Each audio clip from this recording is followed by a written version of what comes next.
Hello again and welcome back to another corner of my bedroom. Today I want to do something a little bit different. So I'm a fan of Jenny Nicholson's videos in which she reads out really bad fan fiction. But you can tell that these have been written by like 13-year-old kids who don't know any better. Personally, if I were to do that, I would feel bad making fun of some tweenager. But you know who I don't feel bad making fun of? Myself. So a while ago, my brother found a copy of this story I wrote when I was 13. This is the longest thing I have ever written, 30,000 words. I did attempt it for National Novel Writing Month, in which you attempt to write 50,000 words, so I did fail on that front. I got to the end of the story, and 30,000 words for a 13-year-old is still a pretty hefty achievement. Not proud of the quality though, so I thought it would be quite fun to revisit this and just see how bad this is. The prologue. Saladin Defoe traced the embossed gold lettering with his frail, ink-splattered finger. Guide to the Worlds by the Defoe brothers. How had this book caused so much chaos and destruction? How could he ever let it slip into the darkest of hands to create such dangers? And now, Saladin was burned with its fate, to destroy his very lies work? Oh, I've encountered my first spelling error. To destroy his very life's work would be a deep blow, but to let it slip into fiercer hands than before. So apparently I was quite scared of commas at this stage in my life because the next sentence does not have a single one and it sounds like I'm having an aneurysm. The small crystal dangling from his neck flicked a glow. Saladin stroked it with his thumb while twisting and turning in the light to see the light emanate to dance. That's a lot going on, me. Yes, I think you're right. We should see my brother. Fal will know what to do. He always did. Now I will admit that I did reread some of this, and the first time I skimmed over the prologue, I thought, did I name these brothers Saladin and Faladin, because I honestly couldn't remember. And the answer is no. That would be somewhat sensible. Hours later, he arrived in Telusala under the cover of grey morning light. I like how he just jumped. Fierce quakes of birds and howls of hounds came from the distance, and the worn man broke into a sprint. What the fuck is a quake of birds? He moved along breathless, not quite used to the place yet. Behind him came the padding of animal feet. Oh my god. I've meant to put native to the forest, and I've put naive. Give it to us. And yes, I have put multiple S's like the hissing of a snake. He was sure he could hear hissing through the wind. Give us what we want now! I like how I specified hissing and then put 3 S's at the end of us for good measure, just so you know what I meant by hissing, like a snake, in case that wasn't clear. Something sharp from overhead stung the back of his skull and he fell to the ground with a shriek of pain. Under his coat he could feel the shape of the book pressed against his chest. Did I not proofread this? He looked up to see a tall dark figure in a cloak chuckling as his menacing eyes danced like 2 large yellow beakers. Beakers? I believe you have what we want. End of prologue. So now we get to chapter 1, in which we have an inexplicable point of view change. We go from third person to first person. In my defense, I did write chapter 1 and everything following it first, but I did stick it in here because I just felt that every good fantasy story started with a prologue. Droplets of rain pattered off the high tower roof, and those that did not fall into my pale, outstretched hands would dance in the air as they gracefully fell to the ground, creating delicate clear puddles. There was 1 comma in that entire sentence. Did I just have a fear of commas? I leaned my head out the window and my soft platinum blonde hair fell forward like the dancing waters in the air as the wind did blow it about my smiling face. Only a coward would fear the rain. You're so edgy, wanting to get wet, protagonist. Princess, please return to your seat. And you know how I said that character's brother had a worse name than Falden? Falbert looked cross as he was in the height of his famous lecture on the Elven Monarch. Why did I think Falbert was a good name for any character? It was his greatest pride of his practiced speeches, never a bore, but no very enchanting to listen to from one who is not an elf, but a high tutor and an arcane keeper of knowledge. Lovely use of exposition there, me. I told you not to address me by princess. I do not care very much for titles. I hate this girl already. Right, please, Cressy, return to your seat so we may begin geography. Falbert was obviously put out by my lack of interest in his speech. I found his pride in his knowledge both irritating and amusing. Well, yeah, like, it is pretty rude to just basically go, "You're boring, dude, you're so boring, ugh." I ignored his wish, instead turning my attention to the hills in the distance. I enjoyed the fact that every day as I sat uninterested in a mathematical equation and riddle in my seat, while Falbert drilled on, I could simply turn my attention to a fixation I had with these curious mountains. I don't know why I decided that the princess should learn maths. Like, I'm not saying that maths isn't a useful subject. It doesn't really go with the fantasy vibe I was going for. But more importantly, riddles? I'm sorry, but in what curriculum for a princess would there be riddles? Were they expecting her to meet a sphinx? I don't even have any riddles come up in the book, so it's not a plot point. This isn't foreshadowing. I just decided, what should a princess learn? Maths and riddles. Through the sparking rain. Sparking? Did I mean sparkling? Through the sparking rain, I made out the faint shimmer of dusk setting against the borders. I spelled borders as in boarders who live in a room and board. Setting against the borders of he hills, making them radiate with a warm, gentle light. Tracing the faint glow with my pale finger, I hoped I could just make out. Cressy, please return to your seat. Yeah, it's pretty rude when someone's giving you a lesson to just get out of your seat and just go stare out the window. Sighing, I gave up and sat down at the old oak desk, which was now covered by a large map of our lush country and glittering blue ocean. Falbert was tracing his finger across the map, indicating certain places. See the Meridian Ocean, the Amber Forests, the Elven Refuge of Anthem, and where we are, in the capital Flory. But what of the mountains of Tolucilla? What lies beyond them? I cut in, pressing my hand down on the great blank space inside the faint lines of the mountains no far from here. No one I had ever asked. Even the greatest, boldest of the explorers that travelled from far have crossed them. At least the High Arcane Keeper of Knowledge should know. So the premise of the story was actually about the mystery of these mountains called Tolucilla. How nobody had ever been there, nobody knew what was on them or anything. And on the one hand, yeah, that is a bit weird that there's just this like whole area in the middle of a country that nobody has been to. But on the other hand, it's a bunch of mountains. It's not a mystery, they're probably just mountains. Falbert met my question with babbling stutters and a grim look of shook and confusion. Apparently, I predicted the use of the word shook. You, of all people, should know. Claiming to know all there is you need to know when you can't even tell me what is hidden in mere hills? Maybe this fall would knock him off his high horse. Oh, you got him, Cressy. That was the sickest of burns. Prancing around with bragging of knowing, in my opinion, is frowned upon.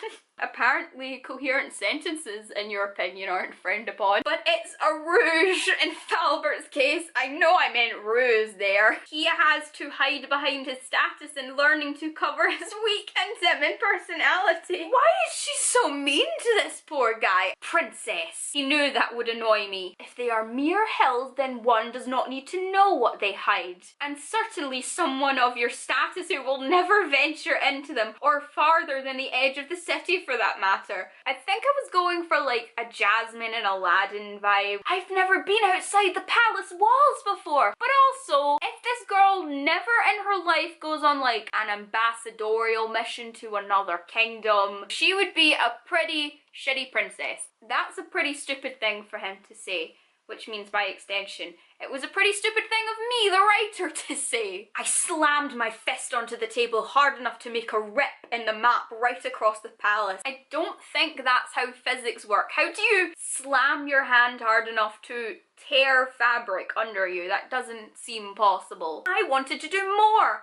Falbert were surely going out of his way to distress me today. It seemed unfathomable that a worry-worsted man so meek and mild inside could ever unintentionally aggravate someone higher than him so much. Oh my god, why is he annoying me when he's so much beneath me? Maybe we should end your lessons for today. Your father wants to see you shortly anyway, Cressy. Just because I was a princess does not mean I was a fragile little creature unable to wander down the mere streets without getting lost. I needed neither sheltering nor protection. I mean, you complain about having to do maths, so that's debatable. To me, royalty was a curse. You would have the finer things in life, yes, but you would never got the chance to do great things. I missed out on an innocent, normal childhood most of the time. Instead, silly folk tried to teach me in arts and educate and subjects in the real world I would never need other than bragging.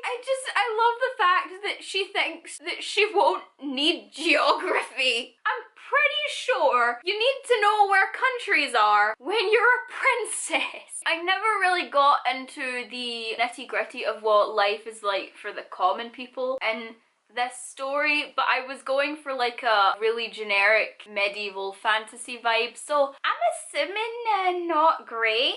Like, they're probably lucky to have indoor plumbing.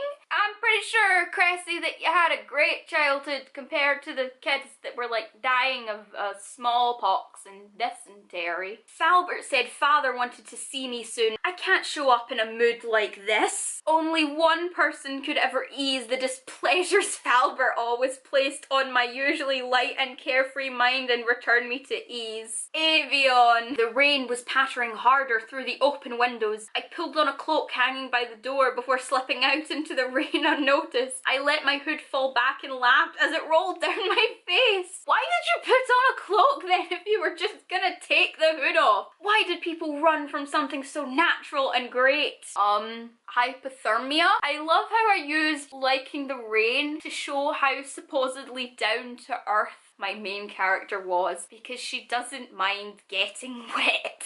I tread through the puddles I had eye-gazed down from the tower heading toward Brazier's Market. Avion was always there on a Tuesday. I love how I clearly didn't know brassiere could usually mean like a bra. As I turned the first corner, a flood of people rushed past me, probably in escape to a warm, dry house. A few people remained gendering at objects or hiding under the stall roofs to remain dry. I really didn't proofread this apparently. Avion was easy to spot by the traveller's stall. His honey hair hung down sparkling in the rain like soft flowers covered in droplets of fresh dew in the early spring morning. His skin was a glowing pale like moonlight covered in starry freckles, and his smile that was always lit up his chocolate eyes and was now appearing on his face as he turned his gaze away from the items he intended to buy instead to me, and that was that of a sly cat, which was not very flattering on his pointed ears. Avion! I rushed into his warm arms and embraced him.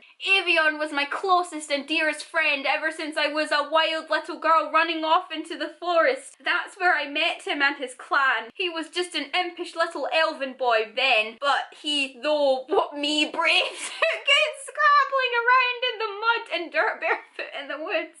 Braver than all the other girls in his clan. I feel like I'm having a stroke. I love how I managed to shove a not like other girls in there. That was very classy of me. What's all this about? We've only been apart for a week. Avion hugged me back nonetheless. A very long and unnecessary week. That's in italics, so I'm guessing that this is one of those books where she just randomly has thoughts in italics. I think I got that from Twilight. Stepping out of Avion's arms! I just imagine her stepping like just a weird way to describe that. I don't... why? Avion laughed and I quickly joined in. It felt like we were back in forest again as two children playing carefree without a though towards the impending future that threatened to take away the innocence and joy that was held within us. Jesus, that sentence. Avion picked up a damp leather satchel laying on the stall and addressed the stall owner. I'll take this. Handing over 2 copper pieces, Avion placed the satchel on his back and began to walk away. Come on, he called, or would you like to stand around in the rain all day? Before I could respond with, yes, of course, Avion grabbed my pale, flimsy wrist and dragged me away down the market, passing corners and odd empty shops, passing the darker part of Flory. Oh my god. I'm sorry, I'm just not over the fact that her wrist is apparently really flimsy. The quaint shops and wet cobble paths started to thin out till it altogether gave way to dewy green grass and a muddy brown path. Where, may I ask, are you taking me against my will? I asked, raising my brow, or as much as I could while being dragged through the mud. Those two things aren't related. You can't go, oh man, I'm running so fast. I can't raise my eyebrows. After some time passed, large trees appeared in the distance.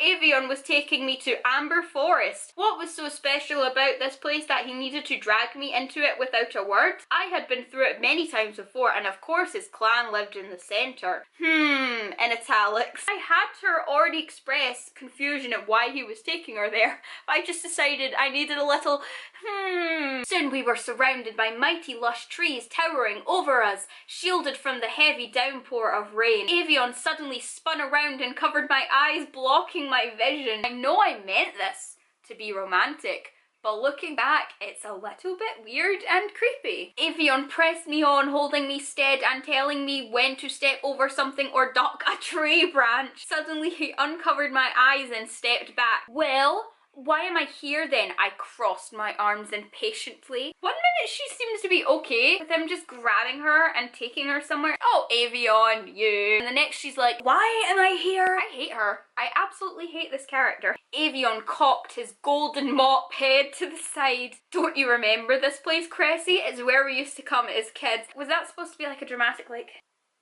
don't you remember this place, Cressy? So boy bandish. I looked behind Avion and saw a familiar open glen, but the thing that caught my attention was a little brown rope swing hanging down from one of the trees, being pushed back and forth by the faith wind. You know, most of these spelling errors, I understand what word I meant to put there. It was usually just a typo. I don't know what faith wind is supposed to be. I slowly approached it and stroked the decrepit wood. A great way to describe something from your childhood. Brings back memories. Distant faded memories. Oh, apparently it did start to come back to me. I felt Avion creep up behind me and begin to push. It felt nice, like we were those innocent young kids again, just playing without a care in the world, and apparently sneaking out and worrying everyone because, you know, princesses aren't supposed to just disappear like that. We used to play here all the time, almost every day. Then they started telling us we should be playing with other children and teaching us boring skills and trying to make us grow up. Boring skills like geography. So boring. So useless. Why did we stop? You wanted to leave this place the way it was, full of childhood memories. We kept swinging for a little bit, in a quaint but awkward silence. It didn't feel right to disturb this peaceful moment. The only sound was the creak of the swing in motion and the patter of the rain falling elegantly through the canvas of the trees. Don't think I've ever in my life, in my natural life, saw the rain and been like, oh man, so elegant. Why did you bring me to this place? I finally whispered, still afraid to disrupt the silence. I mean, you're not that afraid clearly, or else you wouldn't be talking. Just saying. Avion wouldn't answer for a while. Instead, he moved closer to me till he was only inches away. I'm leaving. He let the words sink into my frazzled mind. I'm going up to the mountains for a while. I just wanted to be somewhere special when I told you. A million thoughts and feelings rushed through my head. He was leaving, going up to the Talusala Mountains where nobody went. He was going to abandon me for who knows how long with no explanation as to why. Okay, chill, babe. Yet the only words that could escape my tightly pressed together lips were, may I accompany you? I just imagine her just like saying this, may I accompany you? No, you are not to come with me, understand? It is dangerous up there and I will not let any harm befall you. Now you're treating me just like everybody else does. A delicate, fragile little princess who cannot defend herself against even a housefly. I won't have it. I realised how bratty I sounded, like a true spoiled princess. Hey, At least I had some self-awareness. You, delicate, fragile, do not jest, Cressy. Or apparently not. So if I am neither delicate nor fragile, you needn't worry about me. So I should be allowed to accompany you? An icy wind passed through the glen, forcing me to hold the slightly damp borrowed cloak tighter to my skin. This is why people don't want to get wet, Cressy. If you do not let me come with you, I'll go up there myself. Which would you rather choose? Avion sighed in a Falbert fashion. Fine, you can come with me, get your things together and come up with an explanation about your absence. I doubt your parents will allow you to take off into the mountains. I will return for you in a few days. So I don't know why he's giving all this like, you can't go up there, it's not safe, when he could easily just be like, I'll take you if you can get your parents to say yes. Then they inevitably wouldn't, and he could be like, sorry, them's the breaks. Silence returned, but only much, much eerier and quite unfriendly. Even so, I had to break its unnerving spell. Hey, Avion? Avion?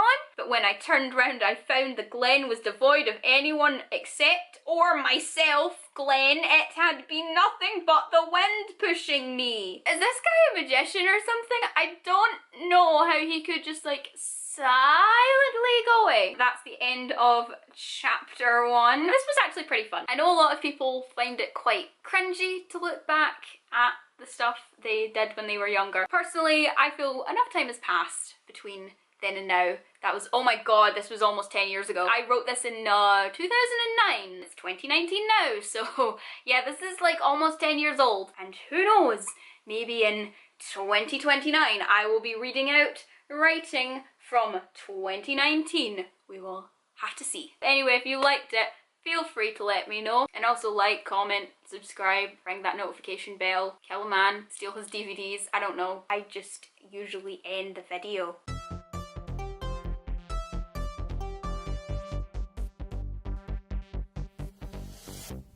I keep having to stop and start these sentences because I don't use commas in them.